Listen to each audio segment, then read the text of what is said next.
Bollywood silver screen presenting Tinker Bell the lost treasure. इस कहानी की शुरुआत होती है मेनलैंड से, जहां पर हमें बहुत सारी फेरीज को दिखाया जाता है जो मौसम बदल रही हैं। दरअसल अब वो पतझड़ का मौसम ला रही हैं।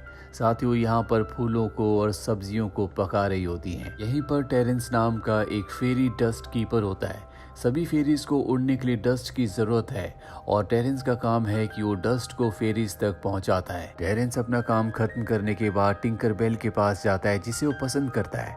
टिंकर बेल जिस प्रजाति की परी है, वो परियां यहाँ पर इंजीनियर है, वो नए नए आविष्कार करती हैं और टिंकर बेल ने टेरेंस के लिए एक नाव बनाई है ताकि वो जल्दी से अपने काम में यानी कि डस्ट को सप्लाई कर सके। लेकिन उसे चलाने के लिए उसे कोई भी मैकेनिज्म समझ नहीं आ रहा होता। इसीलिए टेरेंस उसे अपना रबर बैंड देता है जिसे वो अपनी नाव में फिक्स करती है और उस रबर बैंड की मदद से उसकी नाव बहुत तेजी से आगे बढ़ती है। तभी वो क्वीन के बग से टकरा जाती है जिस वजह से उसकी नाव का एक्सीडेंट हो जाता है और उसकी नाव टूट जाती है, जिससे वो बहुत उदास हो जाती है। हालांकि टेरेंस उसे समझाने की कोशिश करता है कि तुमने अच्छी कोशिश की थी, लेकिन टिंकर बेल को इस बात का दुख होता है कि उसकी नाव टूट गई और अब टिंकर बेल को क्वीन बुलाती है, जिससे टिंकर बेल डर जाती है।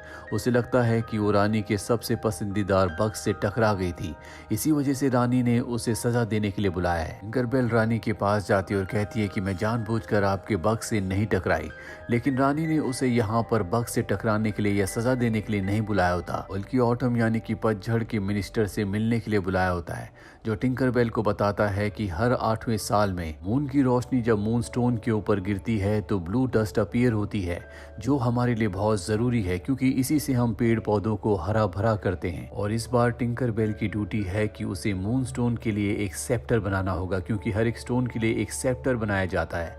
और अब टिंकर बेल अपने घर पर आने के बाद सेप्टर बनाने की तैयारी करती है। टेरेंस जब टिंकर बेल के घर जाता है तो वो उसे मून स्टोन दिखाती और बताती है कि इसका सेप्टर इस बार उसे बनाना है।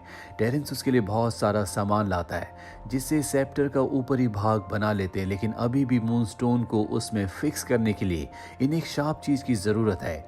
इसीलिए टेरेंस अपने दोस्तों के पास जाता है और सबसे कहता है कि हमें एक शार्प चीज की जरूरत है। उसके दोस्त उसे कहते हैं कि तुम्हें समंदर के किनारे जाना चाहिए, वहां पर बहकर बहुत सारी चीजें आती हैं, वहां तुम्हें कोई शार्प चीज मिल सकती है। और वो वहां से एक कंपास उठाकर लाता है। जब वो टिंकर बेल को दिखाता है तो टिंकर बेल कहती है कि ये कोई शार्प चीज नहीं है। वो उसे बिना देखे जाने लगती है और तभी उससे गलती से कंपास पर धक्का लग जाता है और कंपास घूमते हुए उस जगह जाता है जहां पर मूनस्टोन और सेप्टर है। टेरेंस मूनस्टोन को नीचे गिरने से तो बचा लेता है, लेकिन सेप्टर को नहीं बचा पाता, जिससे सेप्टर टूट जाता है। टिंकर बेल देख कर कि उसका सेप्टर टूट गया, पूरी तरह से हताश हो चुकी है। वो इसका जिम्मेदार टेरेंस को समझते, इसीलिए कहती है कि तुम यहाँ से चले जाओ, तुम्हारी वजह से मेरा सेप्टर टूट गया। टेरेंस कहता है कि इसमें मेरी कोई गलती नहीं है, और टिंकर बेल उसकी कोई बात नहीं सुनना चाहती। इसीलिए टेरेंस वहां से जाने से पहले कहता है कि अब मैं तुम्हारी मदद कभी नहीं करूंगा, और ये कहकर वो वहां से चला जाता है। टिंकर बेल अब भी बहुत गुस्से में होती है और वो एक जोरदार लात कंपास पर मारती है, जिससे उसका ढक्कन खुल जाता है और सीधा मूनस्टोन के ऊपर जाकर लगता है, जिससे मूनस्टोन के कई सारे टुकड़े हो जाते हैं। ये देखकर वो पूरी तरह से हैरान हो जाती है क्योंकि अब फेस्टिवल आने में कुछ ही दिन बचे हैं और बिना मूनस्टोन के ब्लू रंग की डस्ट की बारिश नहीं हो सकती। टिंकर बेल इसी सोच में होती है कि तभी उसके दोस्त आ जाते हैं और कहते हैं चलो थिएटर में कहानी सुनने के लिए जाते हैं। टिंकर बेल को उनके साथ जाना पड़ता है, जहां पर उसे पता चलता है कि पूरी दुनिया में सिर्फ एक ही मूनस्टोन है और वो मूनस्टोन टिंकर बेल से टूट चुका है, जिसके बारे में किसी को कुछ नहीं पता।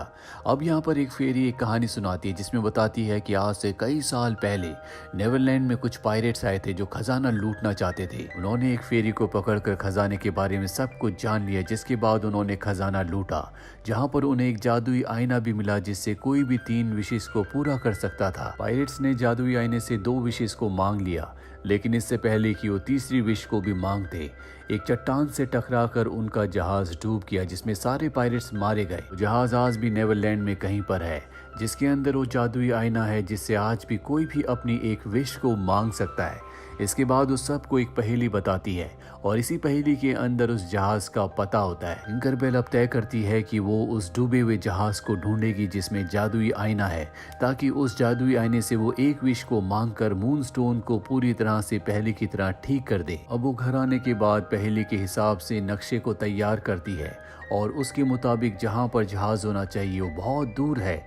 इसके लिए उसे एक्स्ट्रा डस्ट की ज़रूरत है क्योंकि बिना डस्ट के वो उड़ नहीं सकती। इसीलिए वो टेरेंस के सीनियर के पास जाती है जो टेरेंस को डस्ट देता है और टेरेंस सब फेरीज को बांटता है, लेकिन वो कहता है कि मैं तुम्हें एक्स्ट्रा डस्ट नहीं दे सकता, ये रूल्स के खिलाफ है। इसके बाद टिंकरबेल अपने साथ की परियों के पास जाती है, लेकिन कोई भी उसे डस्ट नहीं देता क्योंकि आने वाले फेस्टिवल की सबको तैयारी करनी है जिसके लिए सबको डस्ट बचा कर रखनी होगी। तभी एक फेरी उसे कहती है कि तुम्हें सिर्फ टेरेंस ही डस्ट दे सकता है क्योंकि वो डस्ट कीपर है, वही सबको डस्ट बांटता है। टिंकरबेल टेरेंस के पास जाती है। टेरेंस को लगता है कि वो उससे माफ़ी मांगने के लिए आई है, लेकिन वो कहती है कि मुझे डस्ट चाहिए।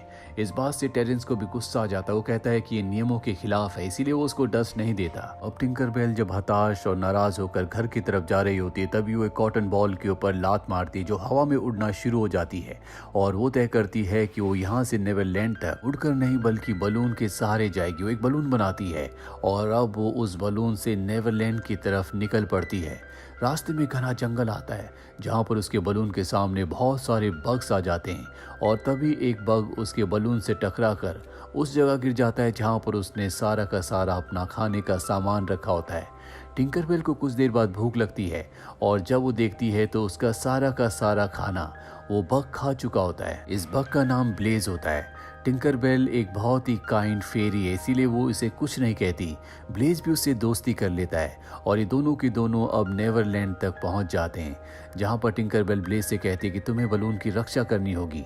मैं जाकर उस खजाने को, उस जादुई आईने को ढूंढ कर आती हूँ। अब यहाँ पर हवाओं में तेजी आना शुरू हो जाती है जिस वजह से ब्लेज के पास जो एयर बलून होता है वो उड़ना शुरू हो जाता है। वो उसके हाथों से छूट जाता है। वो जल्दी से टिंकरबेल के पास जाता और उसे बताता है कि एयर बलून उड़ गया, लेकिन वो उसकी बातों पर ध्यान नहीं दे रही होती और जब तक वो देखती है एयर बलून बहुत ऊपर उड़ चुका होता है वो इसका सारा का सारा इल्जाम ब्लेज के ऊपर लगा देती है, जबकि गलती इसमें खुद की है। ब्लेज उसे बताने की कोशिश कर रहा था और अब उसके पास कोई भी रास्ता नहीं होता, इसीलिए वो अपनी डस्ट की मदद से हवा में उड़ना शुरू कर देती है, पर जल्दी उसकी डस्ट खत्म हो जाती है जिस वजह से वो जमीन पर आकर गिर पड़ती है।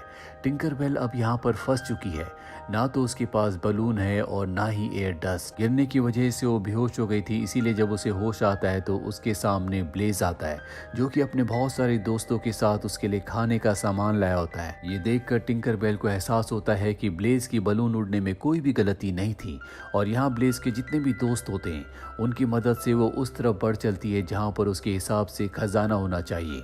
दरअसल उसके आसपास एक स्टोन का बहुत बड़ा आर्क है और जल्दी ये उस आर्क तक पहुंच जाती है। अब इन्हें आर्क के अंदर जाना होता है, लेकिन तभी वहां पर दो ट्रोल्स आते हैं जो आपस में बहुत अच्छे दोस्त होते हैं, लेकिन हमेशा वो लड़ते रहते हैं। पर इनकी दोस्ती इतनी गहरी होती है कि लड़ाई का दोस्ती के ऊपर कोई भी असर नहीं होता। टिंकरबेल को अपनी गलती का एहसास होता है। उसे एहसास होता है कि उसे कभी भी टेरेंस से नाराज नहीं होना चाहिए था और अब एक बार फिर से दोनों के दोनों ट्रोल्स लड़ना शुरू कर देते हैं और इस मौके का फायदा उठाकर टिंकरबेल और ब्लेज दोनों के दोनों आर्क के अंदर प्रवेश कर जाते हैं। वहीं हमें दूसरी तरफ दिखाया जाता है जहां पर टेरेंस को एहसास होता है कि उसे टिंकरबेल की मदद करनी चाहिए थी, इसीलिए वो उसके घर जाता है जहां पर वो उन सब चीज़ों को देखता है जो टिंकरबेल ने अपने सफ़र पर जाने से बनाई थी। वो समझ जाता है कि वो बलून की मदद से नेवरलैंड गई है और वो भी उसकी मदद करना चाहता है, इसीलिए वो भी नेवरलैंड की तरफ निकल पड़ता है। वहीं टिंकरबेल ब्लेज के साथ लगातार आगे बढ़ते हुए पायरेट्स के टूटे हुए जहाज तक पहुंच जाती है जहां पर बहुत सारा खजाना होता है। टिंकरबेल को जादुई आईना मिल जाता है जिसमें अब भी वो एक विश को पूरा कर सकती है। वो उस आईने में अपना चेहरा देखती है और इससे पहले कि वो विश मांगती ब्लेज बार बार अपना चेहरा देखकर अजीब अजीब सी आवाजें निकाल रहा होता है।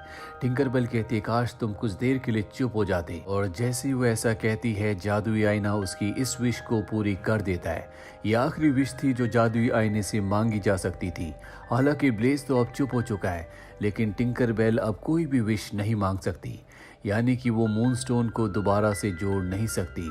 इस बात से वो पूरी तरह से हताश हो जाती है और इसका इल्ज़ाम ब्लेज के ऊपर लगाती है। वो कहती है कि तुम्हारी वजह से सब कुछ हुआ है। वो ब्लेज पर गुस्सा कर रही होती है, लेकिन जल्दी उसे अपनी गलती का एहसास हो जाता है कि इसमें ब्लेज की कोई गलती नहीं है और अब उसे टेरेंस की भी याद आने लगती है जो हमेशा उसका साथ दिया करता था। उसकी आंखों में आंसू होते हैं और वो जादुई आईने की तरफ देखकर बोलती है कि मुझे माफ़ कर दो टेरेंस। तभी टेरेंस उसमें अपीयर होता है और कहता है कि मैंने तुम्हें माफ़ कर दिया। दरअसल टेरेंस भी यहाँ पर पहुंच चुका होता है जो उसके पीछे होता है। उसे देखकर टिंकरबेल खुशी से उसे अपने गले से लगा लेती है। अब यहाँ पर बड़े बड़े चूहे आ जाते हैं जो इनका पीछा करने लगते हैं। ये किसी तरह से टूटे हुए शिप के ऊपर जाते हैं जहाँ पर टिंकरबेल का एयर बलून अब भी फंसा हुआ होता है। ये एयर बलून तक पहुंचकर उससे उड़कर मेनलैंड की तरफ वापस निकल पड़ते हैं जहाँ पर इनका घर है। और जब ये रास्ते में होते हैं तभी टेरेंस टिंकरबेल को सेप्टर के टुकड़े और उस मूनस्टोन के टुकड़े देता है जो उसके घर से वो ले आया था। और ये तय करते हैं कि ये यहाँ पर सेप्टर से एक ट्री बनाएंगे जिसमें मूनस्टोन के टुकड़े अलग अलग जगह पर लगाएंगे। और बीच में यहाँ पर टिंकरबेल एक हीरा लगाती है जो पायरेट्स के खजाने से वो ले आई थी। अब ये सेप्टर ट्री बनाने के बाद जल्दी उस जगह पहुंच जाते हैं जहाँ पर फेस्टिवल शुरू हो चुका है। वहाँ पर टिंकरबेल सबको ये नया ट्री दिखाती है जो सेप्टर और मूनस्टोन से बना हुआ होता है। ये देखकर वहाँ पर जो फेरी मैरी होती है वो पूरी तरह से घबरा जाती है क्योंकि मूनस्टोन के टुकड़े हो चुके हैं। यहाँ पर किसी को कुछ समझ नहीं आता और तभी मून निकलता है।